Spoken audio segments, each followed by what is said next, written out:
मंदसौर जिले के सीतामुख क्षेत्र के गांव खेरखेड़ा में सरकारी जमीन पर कब्जा कर नर्सरी चलाने का मामला सामने आया है। ग्रामीणों में इसे लेकर आक्रोश बढ़ा है, तब प्रशासन ने इसकी सुध लेकर खाली कराने का निर्देश दिया है। तहसीलदार वैभव जैन और पटवारी समर्थ वैरागी सहित राजस्व का अमला मौके पर पहुंचा है। यहां से नर्सरी को हटाया गया है। करीब 2 करोड़ की सरकारी जमीन को यहां से मुक्त कराया गया है। जानकारी के अनुसार सीतामुख सुवासरा रोड पर खेरखेड़ा गाँव के समीप संचालित हो रही नर्सरी बीते 7 सालों से सरकारी जमीन पर संचालित हो रही थी, लेकिन इन 7 सालों में ऑपरेशन माफिया से लेकर प्रशासन के अन्य अभियान भी चले, लेकिन इस जमीन पर किसी की नजरें नहीं पड़ी। इस जमीन पर नर्सरी चल रही थी जिसकी न तो कोई लीज हुई और न ही कोई अनुमति प्रशासन से ली गई। वहीं नर्सरी संचालक द्वारा ग्राम पंचायत द्वारा खोदे गए कुएं पर भी अतिक्रमण कर लिया गया और पंचायत द्वारा लगाए गए आंवलों के पौधे भी नष्ट किए गए। गाँव वालों द्वारा पेयजल आपूर्ति के लिए डाली गई मोटर भी बाहर निकालकर फेंक दी गई। इससे गाँव में प्रतिदिन होने वाले नल संचालन रुक गया। इसके बाद ग्रामीणों ने लामबंद हुए और पंचायत सहित संबंधित अधिकारियों को शिकायत की। प्रशासन ने शिकायत को गंभीरता से और तहसीलदार वैभव जैन ने हटाने के आदेश जारी कर दिए हैं। साथ ही नर्सरी संचालक पर 5,000 रुपए का जुर्माना भी लगाया गया है। इसके बाद भी नर्सरी नहीं हटाएगी, जिसके बाद प्रशासन अमला मौके पर पहुंचा और नर्सरी को हटाया।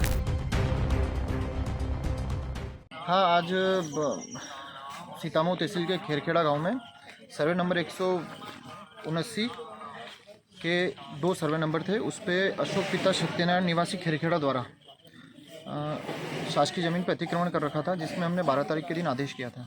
जिसके तारतम्य में इन्होंने शासकीय ज़मीन पर अवैध अतिक्रमण कर रखा था, जिसको आज हटाने की कार्रवाई की गई। कितनी ज़मीन है और क्या कीमत सर सरकारी? लगभग 2 हेक्टेयर की ज़मीन पर इन्होंने अतिक्रमण कर रखा था और इसकी बाजार कीमत है 2 करोड़ के आसपास की कीमत।